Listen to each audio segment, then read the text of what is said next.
Hello, ladies and gentlemen. Happy Memorial Day to you. Hopefully, tomorrow will be a great one. We have a great show for you today. Awesome show. We are going to be talking about issues that are pertinent to the Liberian delegations here.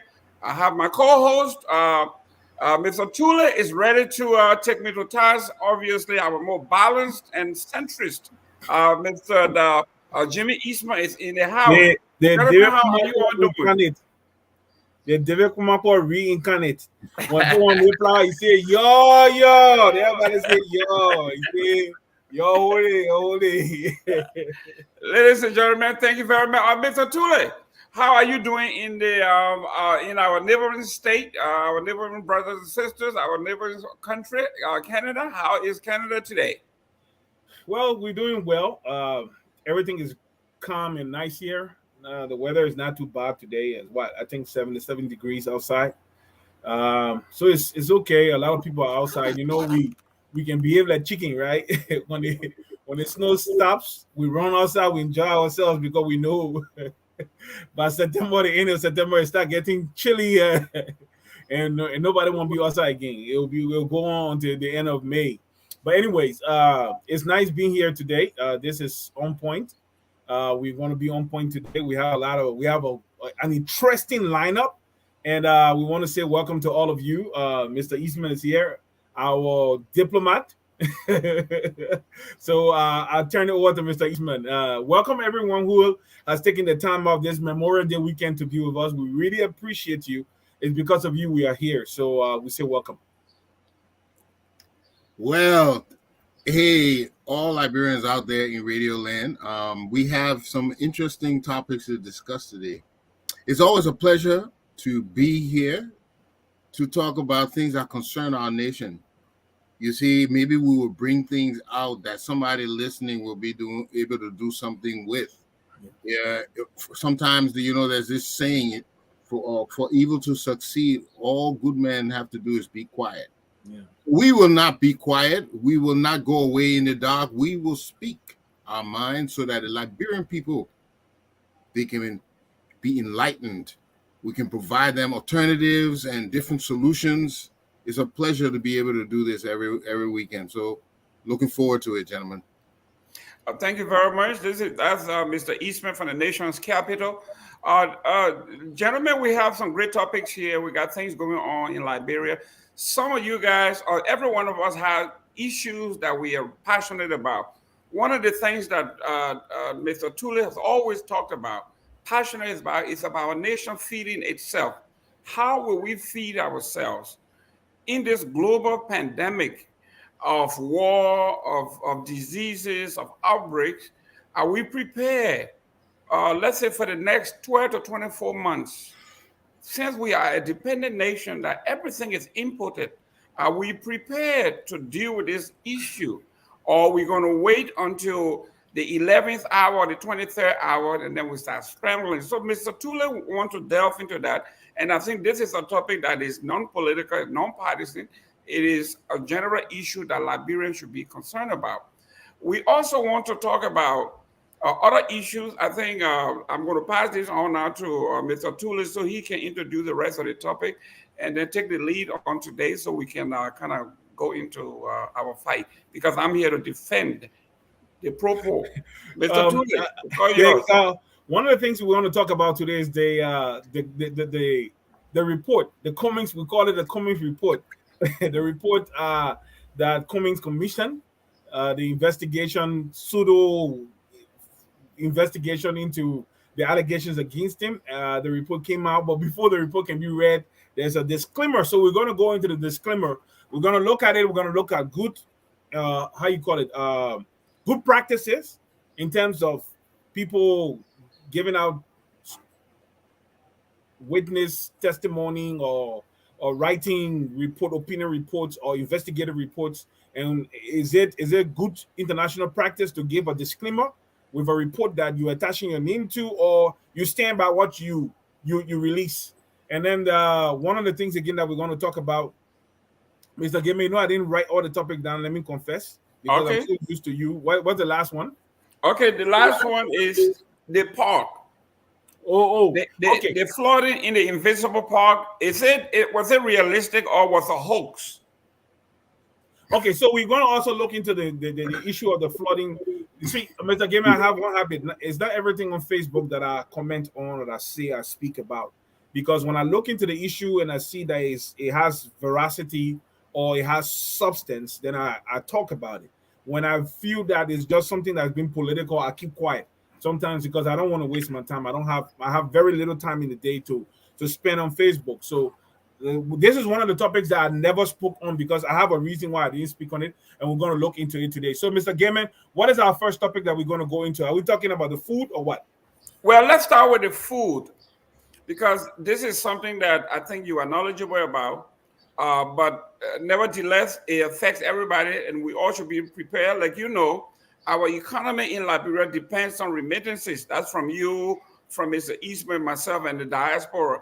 Now we are talking about the issues of the war and gasoline. I know you pay a ton of money in Canada for gasoline. So are we here in Miami and in South Florida. And I know people in Liberia may be paying something very close to what you are paying. Will all of these things impact our folks on the ground? So educators, or let's talk about the food or the pending global food insecurity that has hit already, but we in Liberia, in the third world country, we actually bear the brunt of this pending food shortage that's coming. Mr. Gayman, what concerns me and what scares me is we see it. The international forecast, that next year we're going to be dealing with acute shortages in food production. I mean, and not only in food production per se, but in the supply of food on the international market. And we know that the demand is not going to drop. The demand will either stay the same or will even increase. So when you have higher demand and a lower supply, what happens? Too much money going after too few goods, the price of the goods will go up.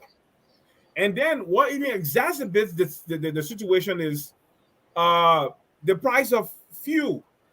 And if you look at the price of fuel, the people are saying, hey, we are where we are with the end products of petroleum, the petroleum products, shortage of end petroleum products on the market for many reasons why.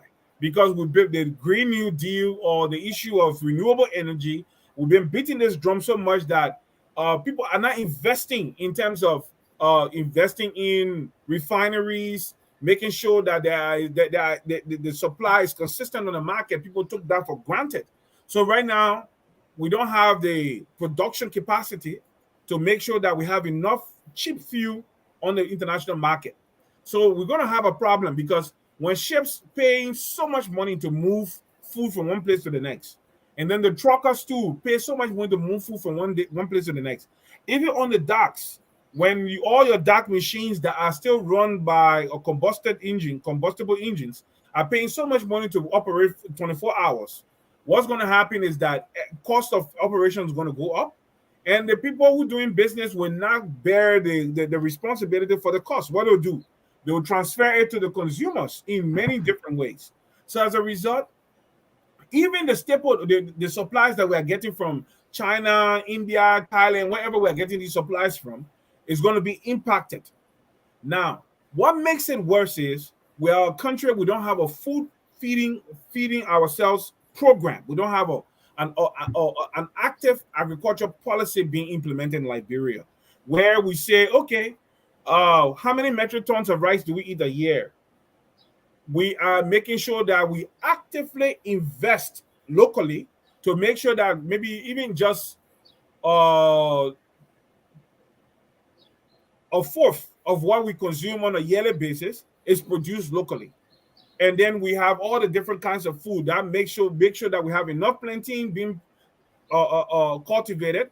We have enough bananas. We have enough cassavas. We have enough edos. We have enough potatoes being cultivated locally to help to stabilize the market so people can have a diversified nutritional base they can choose from. We don't have any of these things in Liberia. So what concerns me now, before I turn it over to you, Mr. Gayman, is that next year, because what's happening now, Mr. Gayman, let me say this to you. Russia is stealing Ukraine's grain because they took over ports on the Sea of Azov and on the Black Sea. They had these silos that had Ukrainian grain still in them. So Russia presently is stealing Ukrainian grain, like they did in 1932 to 33, and they called artificial farming in Ukraine, where 7 to 10 million Ukrainians died during a 7 month period. They are doing it again. They're stealing, they're taking Ukrainian grains away. And this Ukrainian grain we're talking about is not only for Ukraine, it fills a certain quota of the international food supply. So what's going to happen? And then Russia has an embargo. So Russia wants to control, wants to have an effect on food. They want to be able to have a determination on how policies are made because they control a lot of the world's food. That's what they're trying to do right now. So for us, as a small country, what are we doing? Because next year, food prices are going to go up maybe by 25 to 30%. What are we doing to say that as a nation, Liberia, our government is engaged with the local people all across our counties, telling our people, sending agriculture extension workers all over the place, giving our people implements, making sure they have seeds, making sure they have fertilizers, put a policy of quick policy in place that will get our people farming, creating enough food. Because next year, when food prices go up, these same people will be able to sell the food at better prices, and it will help them in alleviating some of the poverty conditions our people find themselves in. That is my concern. Thank you. Mr. Eastman, I know we try to get somebody from the Ministry of Agriculture to be fair to the government so they can come, and we are still going to pursue them to come here and tell us what the government has in place. For what is, we know it's coming. It's not why. We know it's coming. It's just a matter of when. What is the Ministry of Agriculture, what do they have in place to blunt this particular pending disaster that's coming? I'm looking up to my own friend, Jasia Buffy on the ground. Hopefully she will return my call and help us get the agriculture minister or somebody from the ministry to come and give us some insight as to where is this country headed for the next 24 months when this thing is going to hit us hard. From your insight and from your sources on the ground, what is it that we are doing on the ground to actually deal with this pending disaster? Thank you for the question. You know, I asked similar thing to Janine. She was just here, the Minister of Agriculture in Washington, D.C., attending a few things. And her schedule too busy. But this thing is really troublesome because, to Mr. Tulay's point, the World Food Program has already warned that the food issue will be even more aggravated because of all this massive population displacement, as you know what's going on in Ukraine. And it has already begun to disrupt food systems, okay, and limit food production. So, in view of this pending crisis, we haven't been noting that the government is taking any pre measures to be able to withstand that. In fact, this year, the hunger and starvation has risen in West Africa. We're already beginning to see it. And there are threats that they say it may as much as quadruple by the end of this year. So the government were looking and asking, what are you being done? Right now, we notice that the agricultural programs in Liberia, they are making some efforts for big farmers, but we don't see enough nationwide effort to grow food. There should be a nationwide campaign. There should be a warning, someone shouting in the wilderness that we're going to have a hunger crisis here. Everybody needs to plant a garden to withstand this crisis, or we won't be able to eat. And here's the thing. If we warn people, if everybody gets out there now and reacts to this warning, then we may have been able in time to do a little something. but because we have gotten the people conscientized, right now they're not conscious of the situation. So the idea is to get the word out. And what we in the diaspora can do, what are we? We need to plan something. We need to put together a team or a think tank to see what can we do for our country before this hunger or this shortage of food hits. Because if we prepare now, then we won't have to take that phone call. I don't have, there's no food. There's no food. What can we do? We need plans from here that we can launch a program here to help stimulate food growth in Liberia. But definitely, there are predictions that it's going to be quite serious. And if we don't take action, at least we in the diaspora, if we don't take action now and push some program over there before it happens, then we also are to blame. Mr. Tulay, I know you know much about this government than anybody else besides me. What is it that you are seeing that our government is not doing that you think will exacerbate this problem? The first thing is this government lacks one critical thing. Mr. Eastman, we talked about it last time, and I have been saying it. Information dissemination.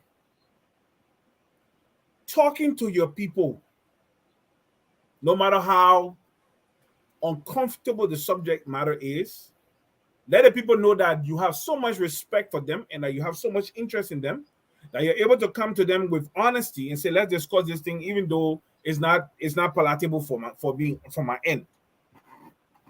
You remember one time I was telling you, I said, a judge, we had just got in the back of a pickup and went to the markets and started talking to his people about the issues that are germane to them. It will make them to respect him more. Remember that. Because he's just in car passing around. So there's no interaction. So the people they just point fingers at you and curse you.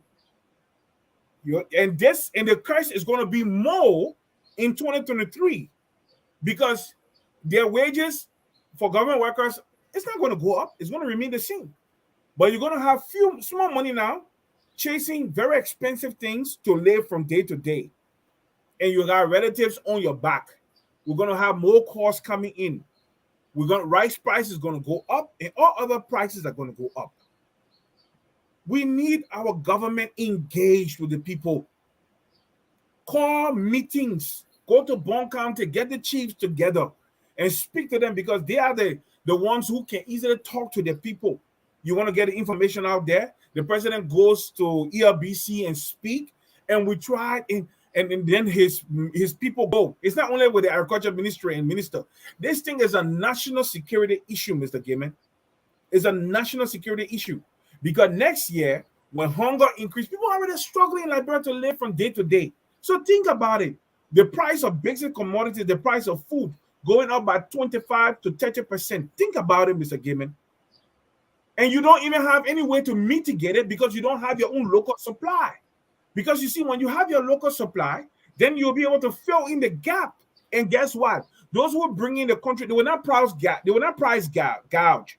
You know the reason why they will not price gouge? Because there are local supplies on the market competing with the supplies that you are bringing in. So you will have to sell it at a reasonable rate so that people can be incentivized to buy it. But if there is nothing, no local competition, when a man brings his container or his shipload of rice, he will sell it whatever price he wants to sell it. But guess what? When you can go in the market and you can buy cassava, potato, plantain, arrows, okay? You can say, you know what, as a family, we will try and diversify what we eat during the week to save the rice. I'm just saying something. But what needs to be done? Government needs to get involved with her people. Stop speaking above their heads. Stop treating them like they are idiots. They are not idiots. And all that was happening is that they're just getting angry with you and angry with you and angry with you because you do not respect them. Or even if you respect them, you don't know how to communicate with them. And it's a problem. Find a way. Be humble. Find people who you know can be able to go out there and sell your policies. But if you lack the policies, find the right people.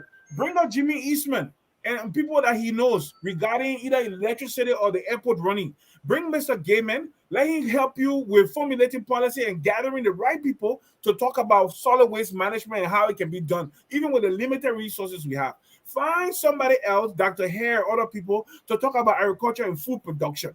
Stop hedging. You're not doing any good to yourself. You're harming your country. I mean, your government. You're making people to hate you because they feel you don't really care. All you care about is yourself, building expensive houses, owning islands, and all kinds of stuff. The people are going to be hungry next year, and they will curse you. Mr. Tulay, to a point, I want to throw in a personal caveat there because I have 2 employees that quit or on the resigned program this right now. week. What's going on?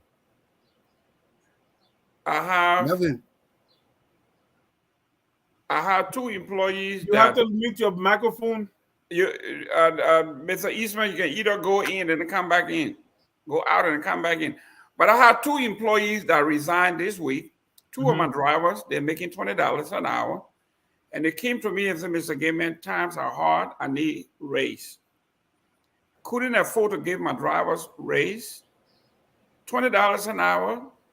One told me, actually, he's making about $16 an hour based on the expenditure, gas, food, taking care of the family.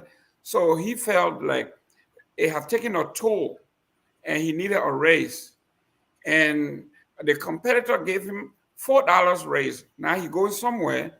This guy has been with me. These 2 employees have been with me for the past 7 years. But they are going somewhere where someone is going to pay them $24 an hour. So he's leaving me that he likes. He likes working with me. But the reality is at $20 an hour, where gas is almost $5 a gallon, of food have quadrupled in prices, $20 can't cut it anymore for him. So I had to understand, you go, I mean, he has to support his family. They have to support their families. So $24 an hour to drive a bus and to drive, it makes sense. So when you are saying, go ahead. Mr. Gayman, think about it. You are in America, right? You're closer to Mexico and South America. We do a lot of food production here, but we also import a lot of what we eat here.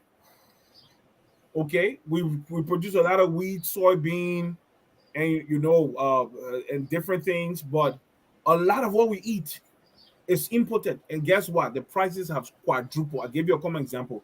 A bag of avocados that I used to buy $7.99 at Costco has doubled in price. It's now $13.99 at Costco.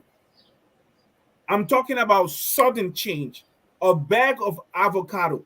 What exacerbated the problem when that idiot called the governor of Texas created that artificial or traffic at the border and food got rotten. Some of the food that got rotten were headed to Canada. So as a result, everything have gone terrible for us. I'm telling you, just 2 months ago, I was buying the bag of avocados from Costco for $7.99. The most it will go up to will be $9.99. Now it's $13.99. So I'm just telling you what is going to be next year. It's going to be so terrible. But Mr. Tulay, we are already seeing in Liberia. There are a lot of comments that we're not in Liberia, but we need to say that we have information from Liberia. I was in Liberia just in January.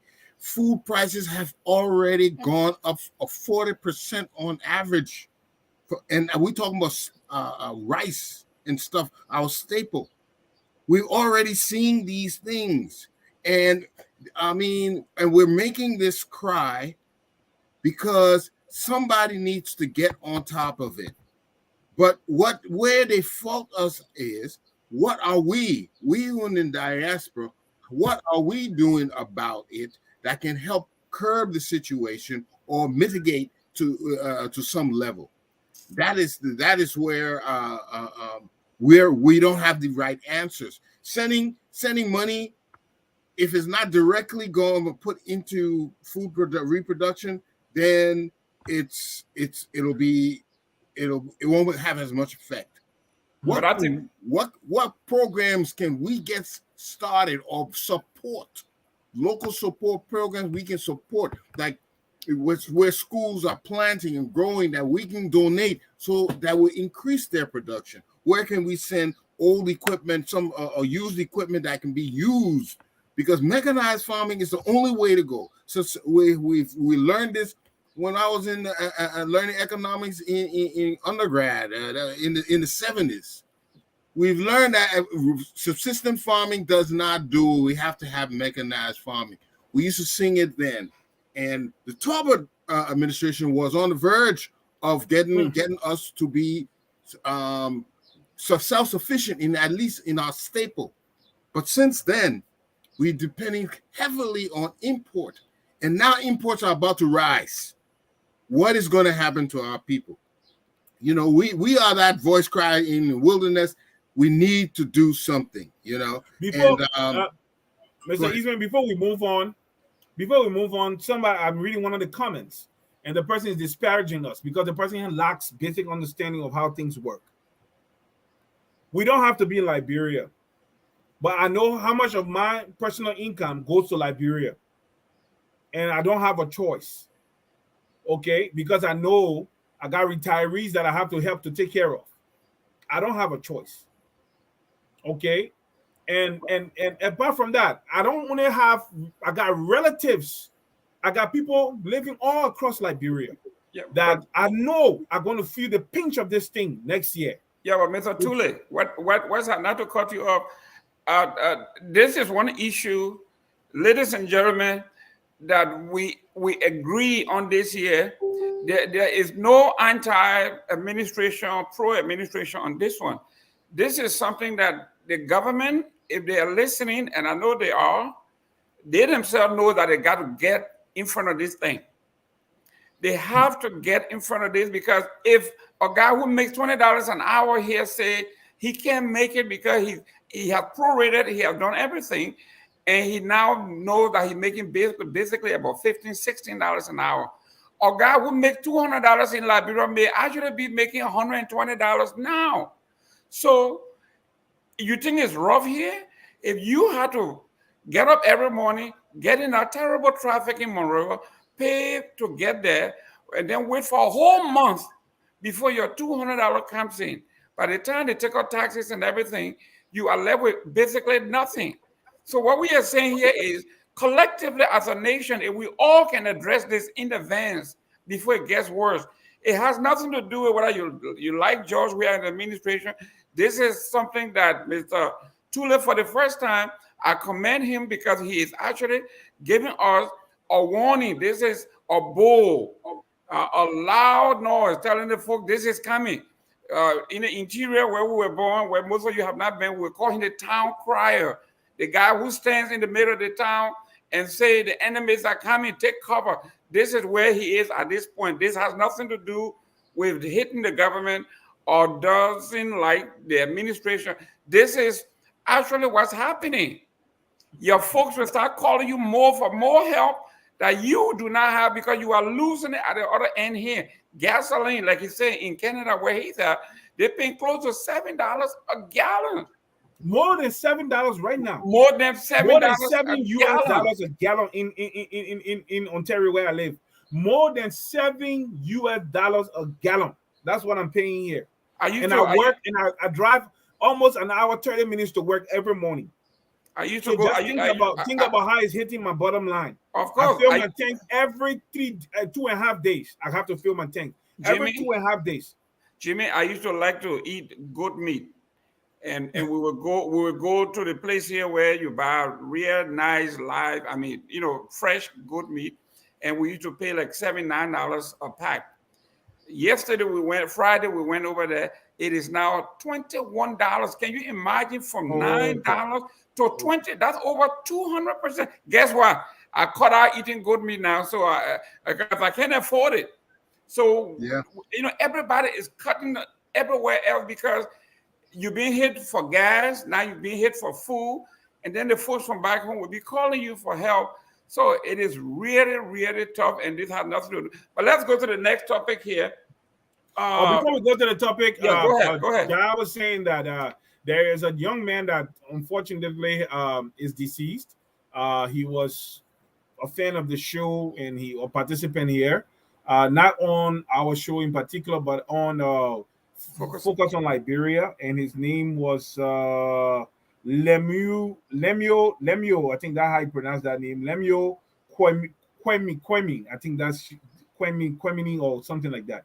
Lemio Oh, Kwemini. That's his photo. And he was the founder and CEO of Kwemini Impact Foundation. yes. Unfortunately, it's one of the things that can happen. We've lost a brother, and we want to say our condolences to the family and to all who knew him, and our condolences to our parent company, Focus on Liberia. He was a young, handsome dude, but unfortunately, the Lord gives and the Lord takes away. So we want to say, have our sympathy to the family and have our sympathy to the friends, all those who knew Lemuel. And we also Wow. want to extend our sympathy to the Liberia Electricity Corporation technician who lost their lives. I'm from that background, and when I looked at the picture, I saw several safety violations. Several safety violations. I see we are cutting corners in Liberia. We're taking risks with people's lives. First of all, if that line was hot, he should not have been that high up on the pole. We have to keep a minimum of, from high tension, a minimum of 5 feet. And I looked at him hanging. He was way closer than what he should have been if that line was live. What we do when we have to play with high tension wires, we kill it and then ground it. We kill the power from there and then ground it to make sure that the static electricity that is contained within those wires are all drained off. So we can't afford to take shortcuts. Shortcuts lead to the death of lives. So we want to also extend our sympathy to the family of that LEC. But they're saying he's alive, Mr. Eastman. They say they want to take him out of Liberia for treatment. They say he's still alive. He didn't die. Okay, great. We also as a company and as a global organization here, we have Liberians, we have friends and relatives in Texas. They may not have been our immediate relatives, but we are talking about a national disaster. The killing of babies, 21 people were killed in the school. We want to extend our sympathy to all the folks from Texas, Liberians, non-Liberians. I mean, we're talking about, we are all parents, we have children. It's this total disaster. We want to make sure that we all pray for these families.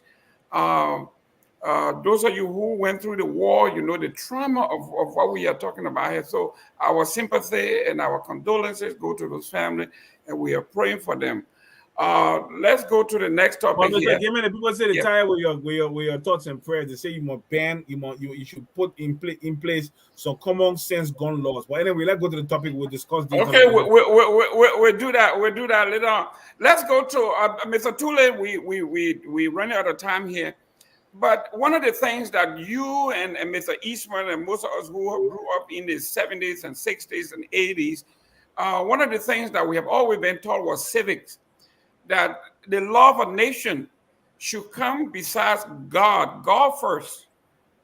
But your family and nation, you have to be patriotic to your nation. You have to love your nation. When we say our pledge of allegiance, we say it with our hands held on our hearts. We love our country and our country first. Whatever it is we do, we can criticize, but we love to put our country first, especially when you look at the seal of the Republic of Liberia. When you see it said the love of liberty brought us here. We know it met some of us there, but it means a lot that we will die for being where we are. And we embrace that. We pledge never to surrender our sovereignty anymore to a foreign entity, any imperial hands. So we have done everything. Even during our war, we did all we could to reconcile among ourselves. Now, when you want to become president of this nation, this proud nation, we expect, Mr. Tulay, that if something happens in our nation, you will do all you can to make sure that it is resolved, that a system that you put in place. I like the Philadelphia 76ers when they came up with this phrase, trust the process. no matter what, trust the process. So this brings me to Mr. Alexander Cummings. So when he came up with this phrase, we are having a little feedback there, but echo. But Mr. Tulay, Mr. Cummings that wants to be president of this nation. Can we? Let's mute out Jimmy and myself. Let's mute our microphone and stay. Mr. Cummings that wants to be president of this nation. Can we? Let's mute out. Okay, so Mr. Cummings wants to be president of the Republic of Liberia. He has issues among his own group. This is something that he brought upon himself. He formed partnership, he formed alliances with people that he felt were his partners, his co-hosts. And the marriage went well because they won several elections and everybody was out there, high-fiving each other. Mr. Gayman, I think we have an echo. And the marriage went well. The echo is with you, Mr. Eastman. You gotta. Anybody have any open device or anything, or just cut on your mic while one person talking? Mr. Eastman, put your microphone back on 1 minute, please. Put it on mute. Don't let him put the microphone back on. Okay, how you hear me now? Oh yeah, Okay. yeah. So, Mr. Cummings wants to be president of the Republic of Liberia. He wants to strengthen the institutions. He wants all of those things that make us a sovereign state. He had problem with his peers. Just 3 other guys he has problem with. 3 other Liberians he had problem with. He felt he needed to go to one of the nations that are first threatened to take over Liberia. The Great Britain that we talk about, Great Britain, France, and the other nations that were trying to take us over, we have gone back to our imperial folks, colonial power, to say, come and save me. They have accused me of doing something and I can't get out, but I need you to legitimize me, to let them know that a white man have told me that I am good enough and that they have accused me. I mean, this one hit me hard. Mr. Tulay, talk to me about this. This is terrible. Mr. Gayman, sometimes in life, my mom used to always say this to me, and the Bible says that corrupt communication corrupts good character. And my grandma, she was American Liberian and 2nd generation Liberian because her parents came from the other side. And my grandma used to always say, they said, no matter how hard the rock is, the constant dripping of water will make an impression on that rock. Be careful who you associate yourself with. If people can bear me witness, including Moriah Yakula, Marco Padmore, and many people, I have called them to talk about Cummings and the CPP and his relationship with Joseph Boca and all of that. Even Cecil Frank will tell you, we spoke about these things at length. What changed my mind about Cummings was when that issue started with Bility and the political leader, Liberty Party, Yomli Kanga. In the midst of that confusion, Cummings went to Liberty Party headquarters. It showed me that he lacked understanding. And it showed me that he was so desperate and he was also reckless. You can't want power to the point that you risk alienating the voting base of the 2 most powerful opposition entities in Liberia, which is Liberty Party, Unity Party first, and Liberty Party second, no matter how you look at it. To the point that you raised regarding the report, the validation from an international entity, an individual, so that when we hear the name Tony Blair's wife, we will just say, okay, we abandon the case and we forget about everything. I said, Marco Palmer ran away because he knew we were going to discuss the thing today, so he didn't come here. And so I will not say much behind him regarding him, but I just want our listeners to understand that he ran away because he knew we were going to have the discussion. He's POW. I mean, how you call it? AWOL. He never gave any reason why he's not here. He ran away. But I grant him that. He's his own man. He can come and go as he pleases. But this is a situation here. To look for validation and acquittal from an international organization, a woman who has a checkered history of representing people of bad reputation. You find such a woman, you think that because when we hear her name, our entire judiciary will succumb and they will dovetail and they will back off from the persecution. I said it here, I will not state my sources. When Benani Ure, Mr. Eastman, took this case to court, he didn't take a frivolous case to court. Understand this today. Mr. Ure was informed by the very people at NEC. Not everybody, see, all our organizations got a mixed multitude. So you're doing something, you have to be very careful. You may be tasked with the statutory authority to do whatever you want to do. But there may be people there, Liberia is small. Somebody can be my extended cousin. Somebody can be the cousin of my wife. Somebody can be my childhood friend. Somebody can be the friend of my friend. And that information will come out.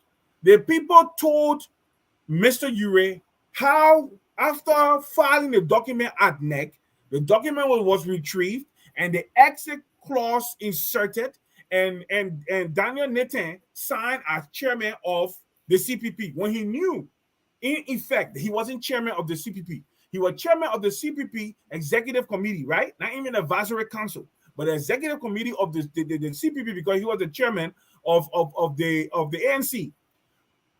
All of this, instead of coming forward to Liberian people now, you see, because when you persist in defending yourself when you know you're wrong, my mom will always say you will just dig the hole deeper for yourself, because to defend a lie is hard. It's very, very hard. When you dig a hole, you'll be creating holes. Sometimes you not even remember how much lie you told, how to defend and cover up on the lie. You expose yourself. This is where Cummings is going. And I'll say this before Mr. Eastman comes in. The only reason why Mr. Cummings is hurting his political future in Liberia like this is because of his relationship to Musa Belete. If Mr. Cummings had no Musa Belete in his life, he wouldn't be making the decisions he did. The reason why I'm saying this, Mr. Eastman, Musa Belete had already messed with the process of Liberty Party at NEC. So he has succeeded in doing one diriba with paperwork. And he succeeded in getting the paperwork established at NEC. That NEC is refusing to budge. That the only paper they will accept.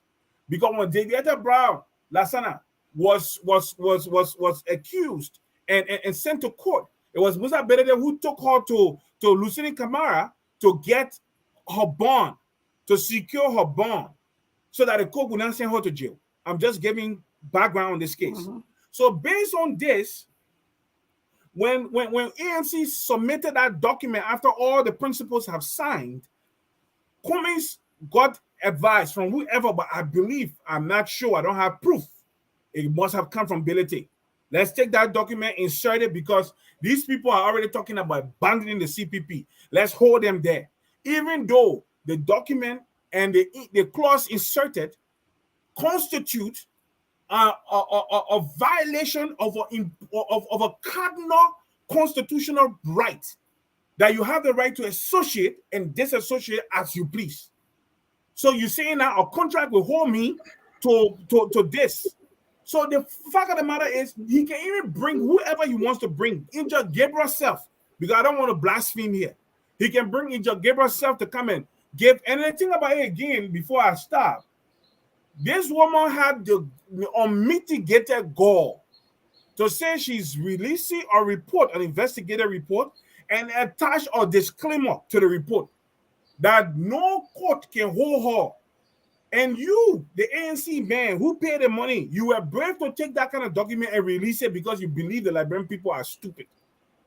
Why would somebody say, I am writing an official documentation that vindicates Mr. Eastman, but then before I even release the document, let me say this, whatever is contained in this thing, you can't hold me responsible for it, but yet and still, the document vindicates Mr. Eastman. Who's stupid here? Mr. Eastman. Yeah. Before you go, I want you to look at this thing about you, Mr. Eastman, wants to be president of Liberia, but you are saying you do not trust the system that you want to run, especially that you don't trust the judiciary, you don't trust the executive, You don't trust the legislature. So who are you going to run? What country are you going to run? When you go and say everything, like the last time they wanted lobbyists to put sanctions on Liberia, they came to the United States and hired a very profitable firm. Now that the judicial system has problem where he said he doesn't trust, he's going to Great Britain to get somebody else. Is he going to run our nation, our national agenda through the international community? Are we going back to Uncle Sam again, Mr. Eastman? Okay, there are a few things. Let's see if we can start unpacking a few of these things. Okay. Number one, so let's step back and look at the whole nature of what is going on. This is an accusation of fraud, but instead of handling it internally, it was brought to the courts to handle. Now, you have to tell me that the CPP or the members of the CPP had to be aware that taking this out of their own coffers and handing it over to the court would be limiting the CCP ability to contest and to campaign. Why? Because they will be preoccupied with this thing going on. So the first failure that they could not see that this would not be to the CPP advantage.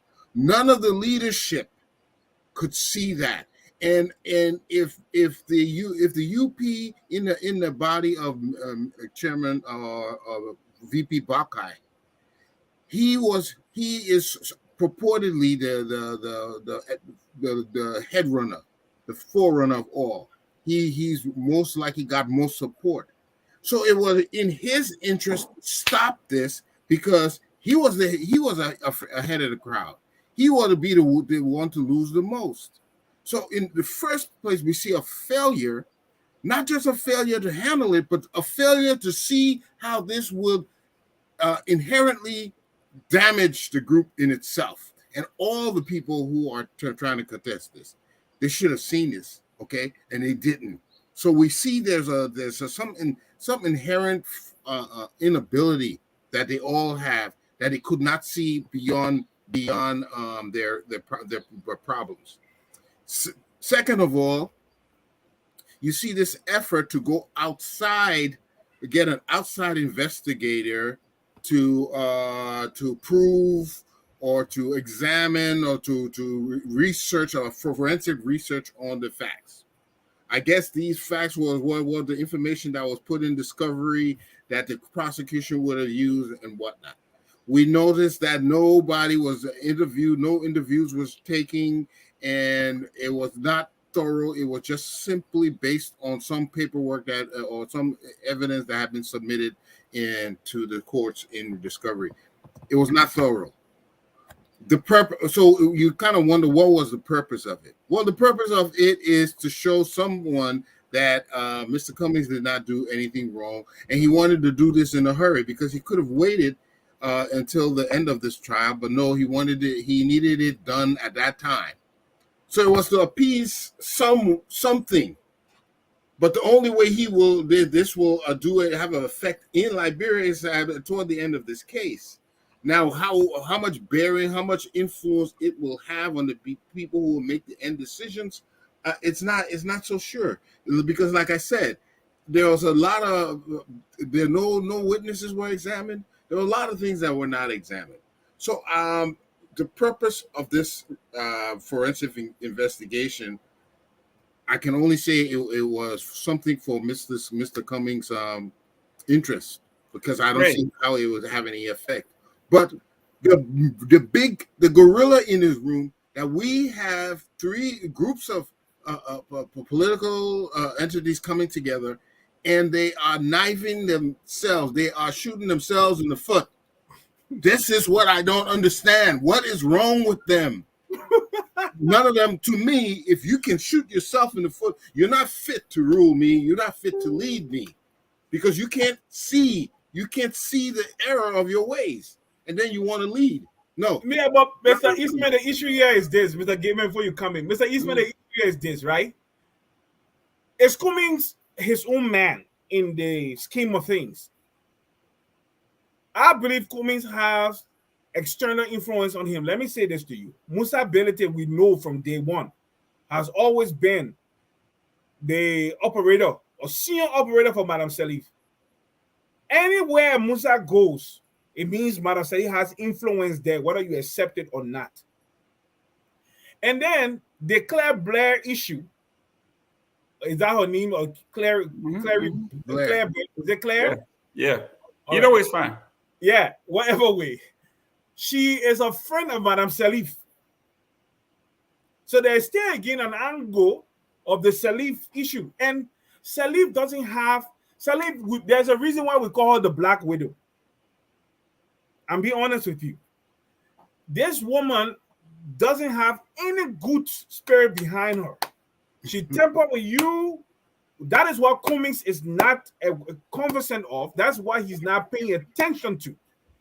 This Salif angle, through Belete, his relationship with Belete is damaging him. It damaged him already with Liberty Party.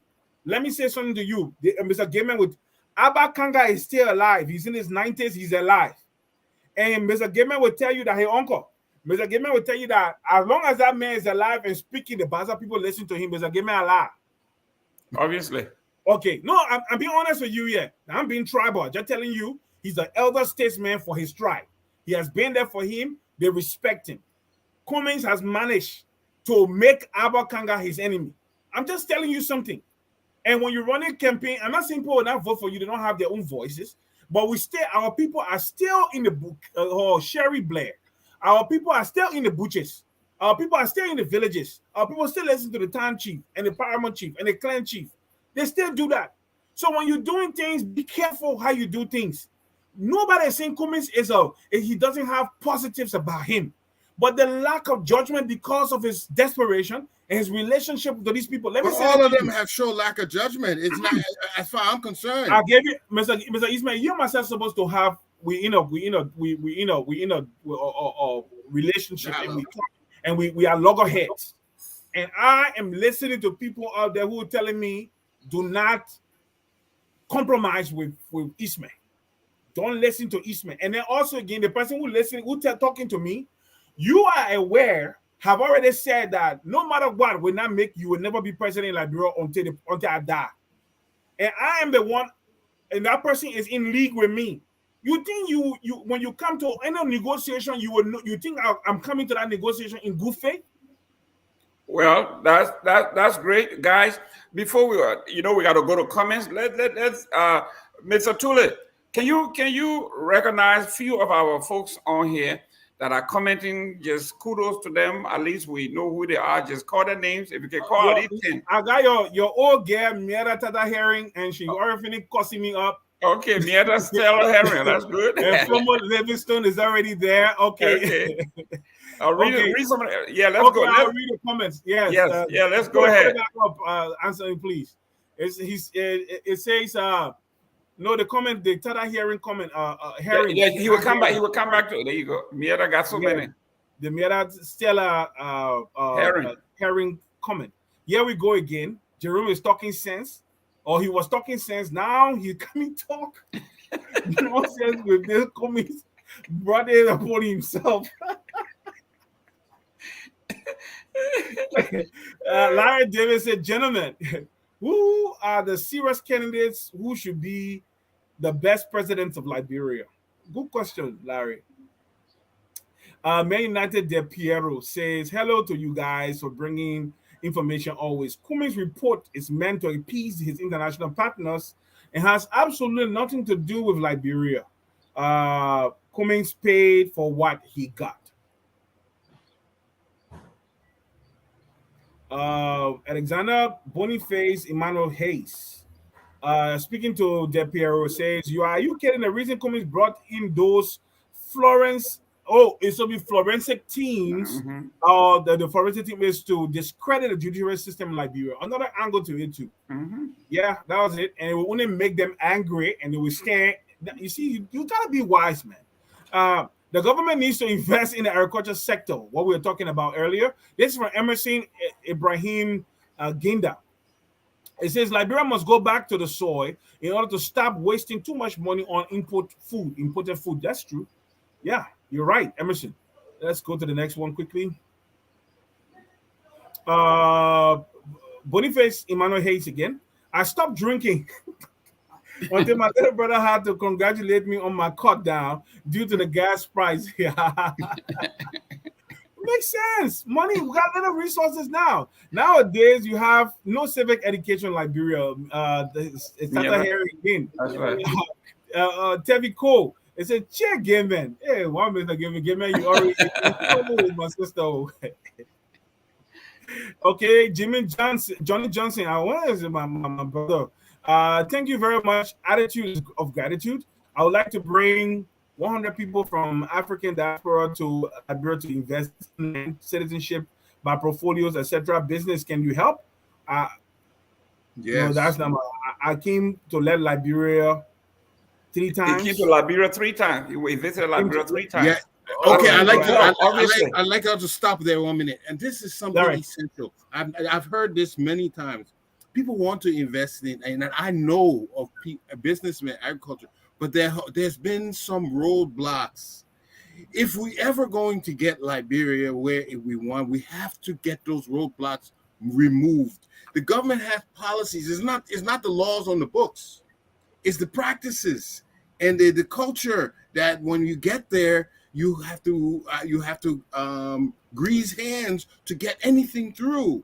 Yes, this is something that we can do because the government cannot develop Liberia. Let's face it. Only the private sector can develop Liberia.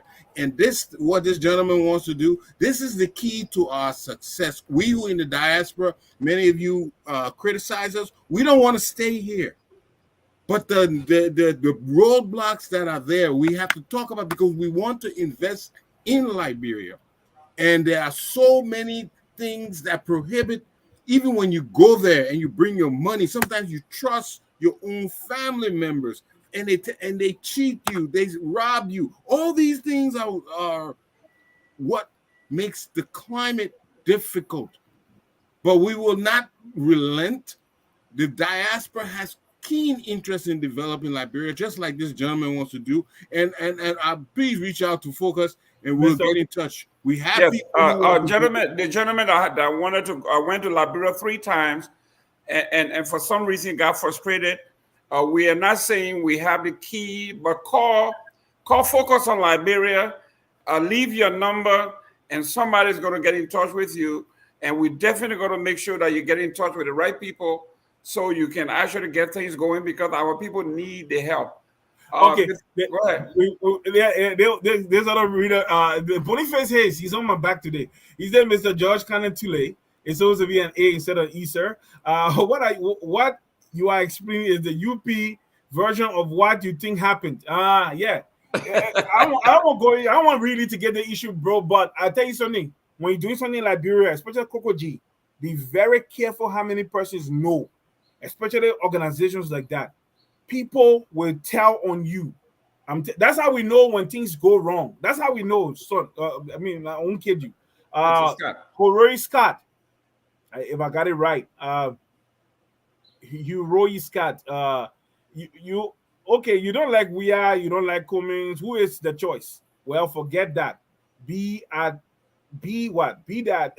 You will not be voting. Only the Liberians in Liberia will be voting. I got an answer for Mr. Scott. Mr. Scott, let's talk about this. You're right. Many of us are not here, but we have the right to go home. They just passed the citizen clause in the Senate, and we will see differences. But what you fail to realize that the people reach out to us all the time. Every single day, we are sending remittances into Liberia. We have that influence. And when our people cry, when our people vote, we need to talk to them so they vote right. Our people have not been taught to think critically. They think because of poverty, because of the war, because of the long span, we don't even teach civics. They're not even aware what to vote. So we have to help them open their eyes. You got a diplomat. Somebody got a diplomat ticked off today. Be careful, Mr. Ray. He doesn't talk like this. If you get him talking like that, means it's very, very serious. Let's go Okay, to the but next. let me give you one quick example. Uh-huh. Just this year, there was a shortage on the production of maple syrup in Canada, right? The government released 5 million barrels of maple syrup onto the market to stop the price from going crazy. So in Canada here, maple syrup is our flag got a maple It's leaf the on it, right? maple tree, yeah. Yeah, it's so important to our livelihood here that the government make sure they have a huge store, Mr. Gayman, in Quebec, in Quebec province. They got a huge store of maple syrup in the ground. So when they knew that there was shortage, they went in there and released 5 million barrels on the market to stop the prices from going crazy because the prices are already very high. Just like The we do reason, the gas. yes, the reason I'm raising this is this: agriculture is a national security issue, Mr. Scott. And guess what? They Mr. will Tulay, real quick. Somebody go call ahead. you, me, and somebody else. Read that comment. Oh, Sila Ofoyina, bunch of stupid job seekers and thieves. Mr. Tulay, Mr. Gayman, and Mr. Eastman, we are all thieves and bunch of job seekers. We're seeking jobs. No, you can pay us. You can pay. That's You can right. easily pay Jimmy Eastman. He had years of experience. He wears many hats. I'm just coming into IT. Jimmy has been in IT for a very long time. You don't got money to pay him like bro. Hey, Don't worry. Mr. your Gayman runs his own thing. You don't got money for him like Mr. Tulay, your girlfriend has come back again. Yeah, be sister and talk again. She said, but she was warning Anthony for jumping over her comment. And that's why he put it back. I said, nah, smart guy, lay life. And so have anyone asked Mr. Ure to show his source? It is amazing how people like Tulay, who never clump of piece, or I think it should be climb, a piece of ladder Cummings has placed his foot on. Cummings look and sound like someone that take advice from Sekwe.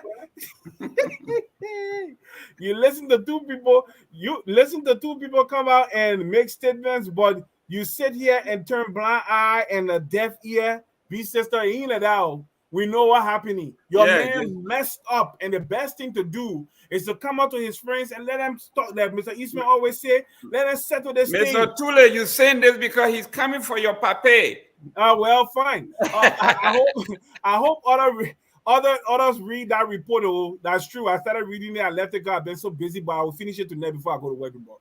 Yes, that report, I have to read that entire report. That report is not balanced because if you come and say, I gave a report, but I gave a disclaimer, don't hold me for what is contained therein. Doesn't make sense. All right, Mr. Gayman, the gentleman who went to Liberia 3 times should not have to call you to get connected to do business. The process should be in place. We follow. This is Lolita. Definitely. Tupe. Listen. What Mr. Gayman stressed on when I did the contract, the Liberian Business Registry, old French cable there. I did that contract. I built that building. I had that contract, subcontract. I was a subcontractor on that contract. The World Bank mindset was creating a one-stop shop for people to come in and just get their paperwork done to go and do business. That was the whole mindset. But the National Investment Commission, office of the Special Advisor to the President of Liberia, Robert Sirleaf, had different mindset. And that mindset is still, that policy is still at the National Investment Commission. When you come, they put all the red tapes before you. You know the reason why this West African Power Pool project has not gone through is because somebody is expecting some money, some kickback to let the project go through.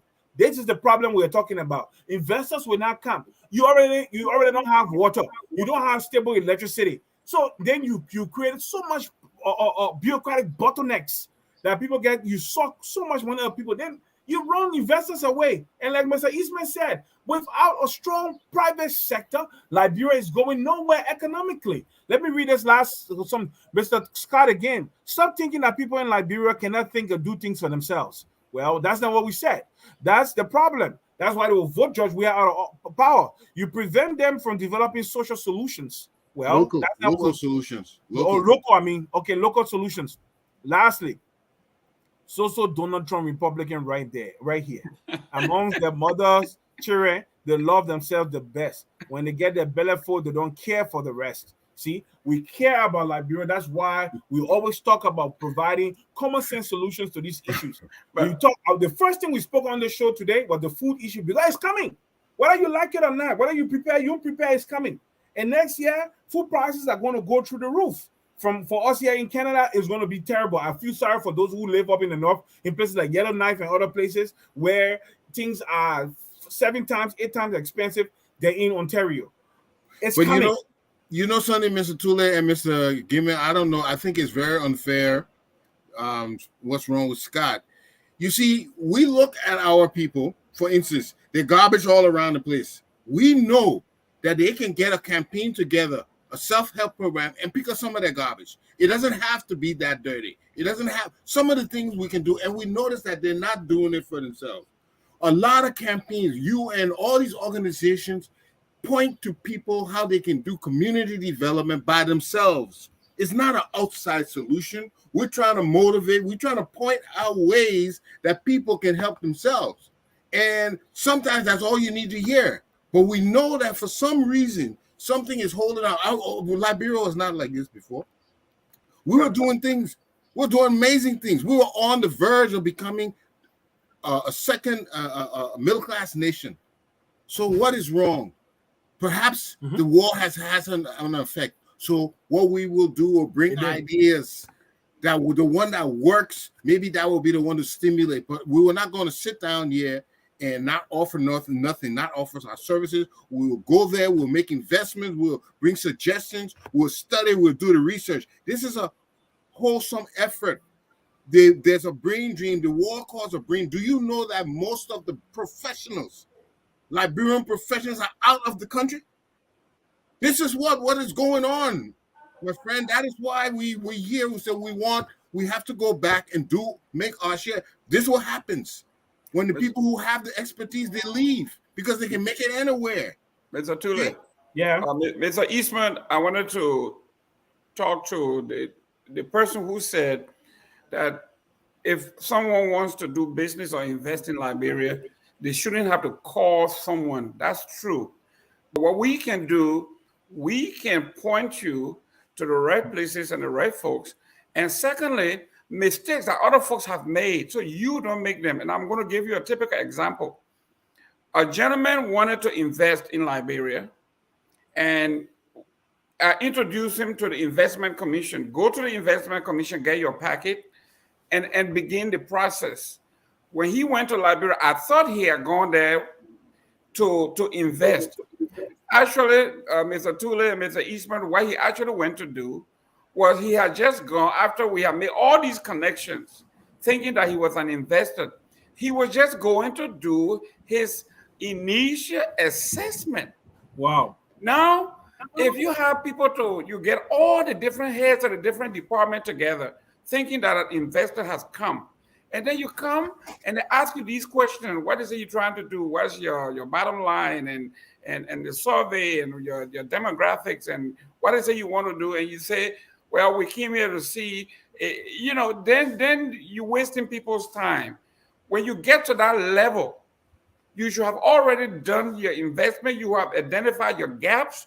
You know where the market is headed. All of these things are information. When you get to the ground, say, I want to be an investor, you are ready to go.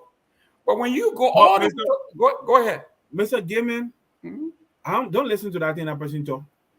Because in every country, investors always look for people who know the way. Of course. So instead of me coming and hurting my head, because after I find a company to do business analysis for me and do cost cost benefits analysis also for me. If I find somebody who can point me in the right way and take me and cut down all the headache for me, it helps me quick. I can achieve what I want to achieve. That's what everywhere people go. Everything you know in this world is by who you know. Don't listen to nobody say go by yourself. I work for companies in the States that truck drivers, if you how you call it, recommended a truck driver, he got hired, they give you $3,000 US direct into your account right away. just for recommending. Whether he's still, he ain't still. Once you start work, if you leave after 1 month, it doesn't matter. They put the money into your account as an employee of the place. Why making them secret for Domino's? Domino's, the corporate Domino's, not the stores now. You once you if there was just an ordinary floor worker, it's $1,000. If at the managerial level is $5,000. I'm telling you.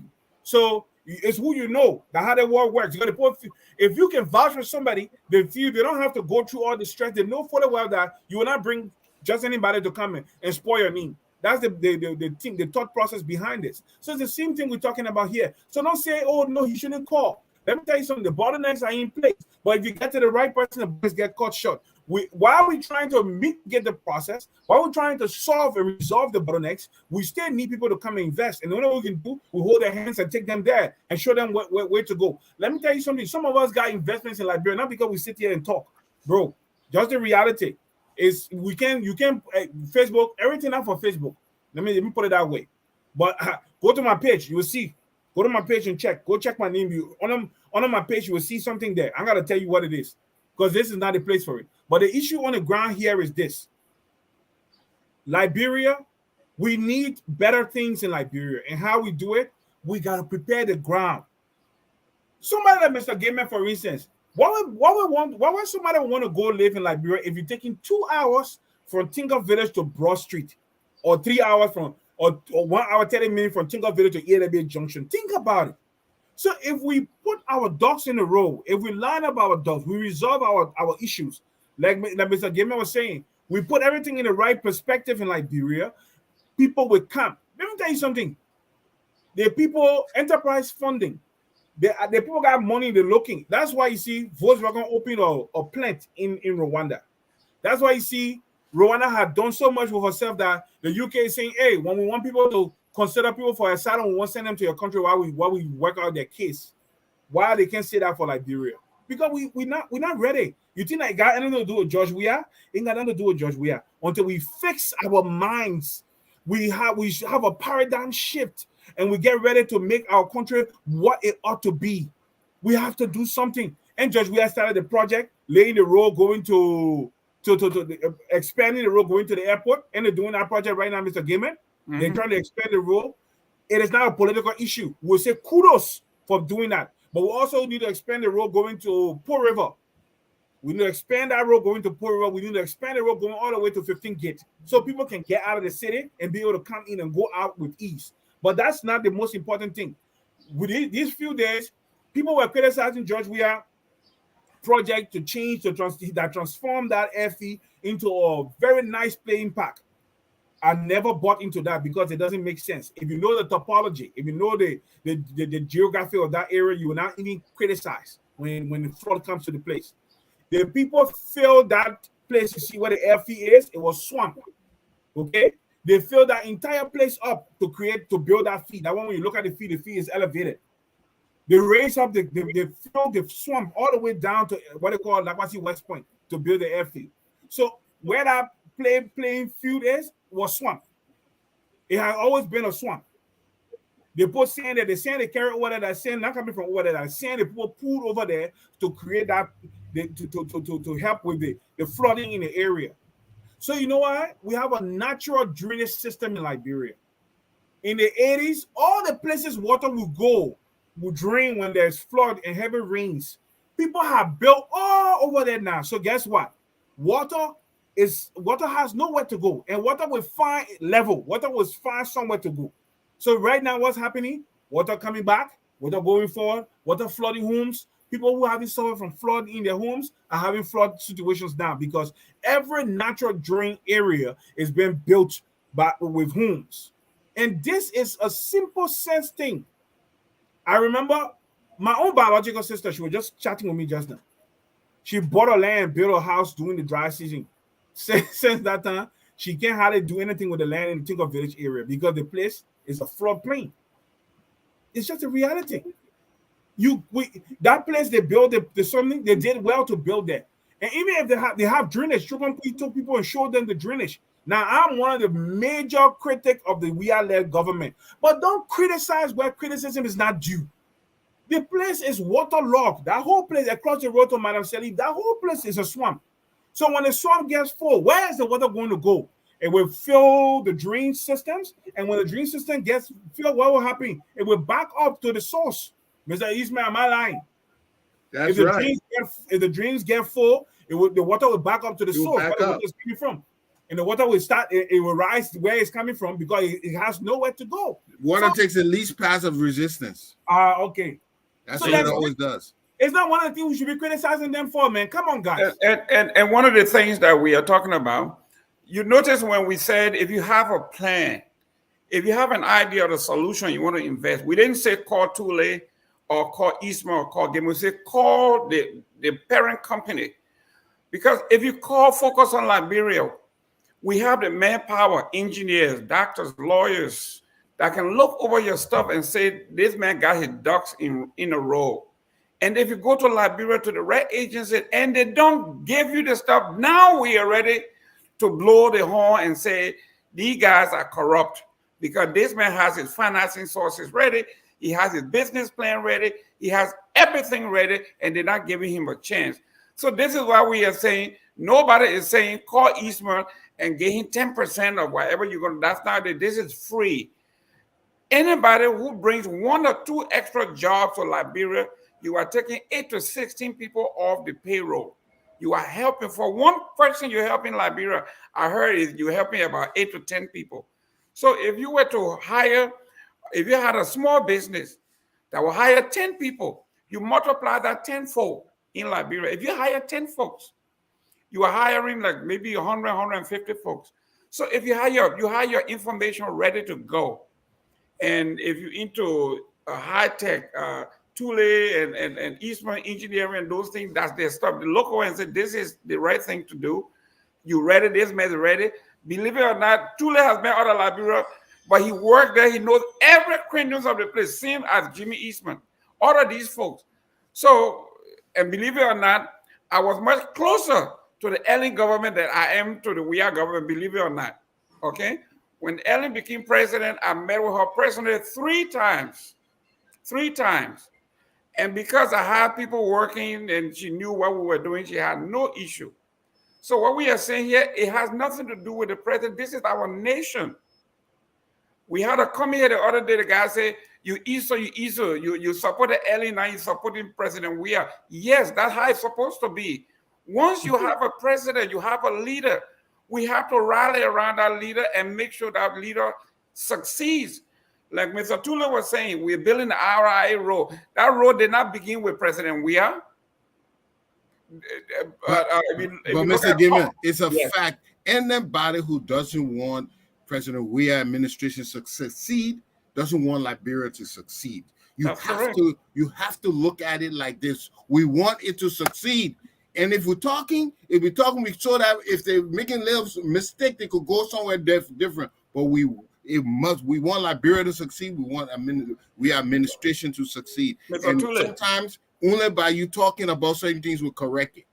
But Mr. Tulay and Eastman, if you were a student of history, if you listen to Dr. Benny Warner when he came to visit, they would tell you all the plans they had in the past, but they never had the funding, but they had the plan to make that road 4 lanes.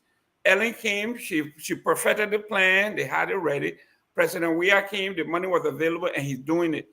The next guy or next girl who comes in, like Mr. Tulay is saying, the city needs an outlet, definitely an outlet. If somebody else come in and does something, that's when you say continuity, that's not just because the president will leave somebody else. No. We are talking about the ideas being carried over, like Mr. Tulay was saying. When Toba made that pronouncement about feeding ourselves, he had what was that thing they had in Bombing?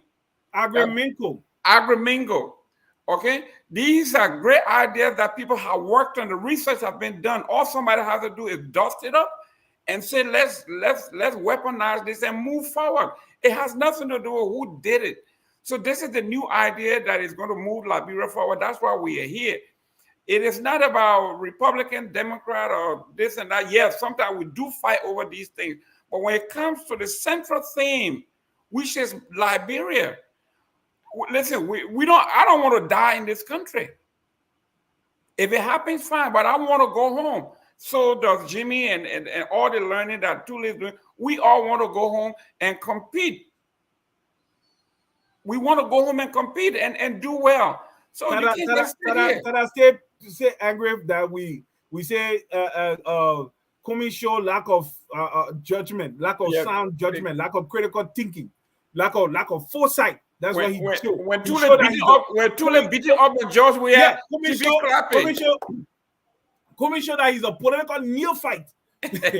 he's ill-equipped for the battle. He doesn't know how to navigate his way politically in Liberia. So he's sitting down on president bench in court. It just shows you that Liberia may want to be president. He's sitting down on president bench, and not for anything good. But there was a comment that came and said, "Do you think that we should have a dictator in Liberia?" I always said we need a benevolent dictator.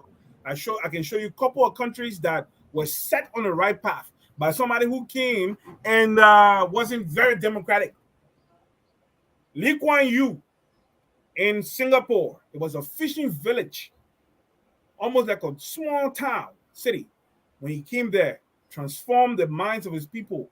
He forced them to save money, invested in education, because he said this place will be a hub for international business, and to do that, we need educated people. Today, 25% of the gross GMP, the GDP, gross domestic product of Singapore goes towards education. It goes towards education. You think when he was making those things that you got to save 20% is mandatory. You save 20% of your income every month. He made a law. You think the people loved it then? You think he didn't have pushback rather from people? People didn't push back on his policies. They did. But today, they're all proud that they have one of the wealthiest nations in the world. Okay? Ghana, when Rawlings was doing his thing, he was a military dictator. People didn't like it. But today, they have a system that works. It's not perfect, but at least they are proud to be called Ghanaians. Rwanda, you have Kagame. I just mentioned him earlier. People say he's dictatorial, which is true. But sometimes to transform the mind of a people who are set one way, you got to pull them for their own good. For their own good, so future generations can be proud of a nation called Rwanda today. I'm telling you, when the future generations of Rwandans will be born and will be proud of their country. Listen, I'm not trying to monopolize this thing, but I'm saying this to all of you. Liberia, if George Weah knew what to do and he was working in the favor and interest of the people, even when he became a little bit dictatorial by insisting that certain good would be done, that insisting that this drug issue, I have to deal with it. I don't care. The courts, no courts. I'm going to deal with the drug issue. You see, Duarte from Philippines. When he became president, there was a drug epidemic in the Philippines. People were selling drugs. People were high. They were not working. They were not being productive. He used dictatorial tendencies to curb that drug thing in the Philippines. Was it right democratically? No. But the long-lasting effects of that thing will help that nation. I got friends, I got people in the Philippines who are called Tulays, and they myself can talk.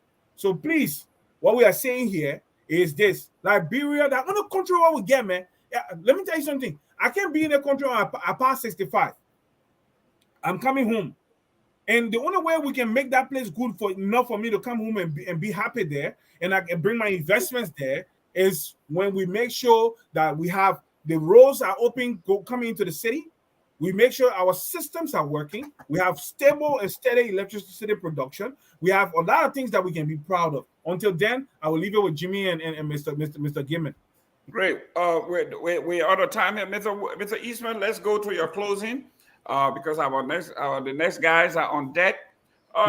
Close out here on. I really like the conversation today. This was pure patriotic. We are looking for solutions. People are coming up with ideas. We got some brilliant folks. Our only problem is when we all converge, when we meet in Liberia, we don't start fighting again, beating chests like they're doing in the CPP. Tulay say, well, I come from this university. I'm the best. And you come and say, I'm from DC. I'm the best. You come from Florida. Well, we are the best. And then they start a whole cabal of rebels again, intellectual rebels. Close out here. Yeah. So I think if talking about CPP is a clear example of why things not working too well for us. We have to learn to work together. We are one people. And the only way it will be successful if we learn to work together. And we have to have the foresight. Some things we're going to have to let go, but we have to have the foresight to know that this thing, if we do it, it will harm us. If we destroy our country, it will harm us. We have to be our brother's keepers. We have to protect each other and not allow our emotion to get to the point that we don't seek each other benefit. But Liberia, people want to be invested in Liberia. People always want to come. There's has so much potential. The problem has always been that we have a culture there that we have to get going in the right direction. We have to change people's way of doing things. It is not taking that 2 cent, 3 cent under the table does not help us. But how to get it to change, how we can get people to adapt a new behavior, a behavior that will benefit themselves, benefit the country. And the only way to do that is to conscientizing each every day where there's a better way to do it. Why don't we do it this way? But last of all, and what many of you have said it's going to take our actions too. Each one of us have to put hand inside to make it better. Each one of us have to make a contribution. It can't just be talking. It has to be active investment. If you can't even go there, invest in a child's education. Invest in some kind of little clinic that will be benefit people. But all of us, it's our responsibility to do it. And one day, if we all have that mentality that we have to do something each and every day, each and not let 1 month go by that we don't do something for Liberia, it will become what we want it to be eventually. Thank you. Mr. Gayman, before you come in, can I just say something quickly? I wasn't thinking about closing when I was talking, but then you just said Jimmy should close. So I think I can just come in a little bit. Please do. Somebody to the issue I raised regarding dictatorship. It's not being a dictator, outright dictator, where you will start killing your political opponents and beating people and doing this and doing that. But the way our people have been, you see, let me tell you something. We have had since the war started, since 2003 or 2005, it's 17 years now. People are entrenched. They are stuck in some ways that are very unproductive. So apart from information dissemination, apart from sensitization, apart from speaking to them, you need a leader like Thomas Sankara. You need a leader like Jerome.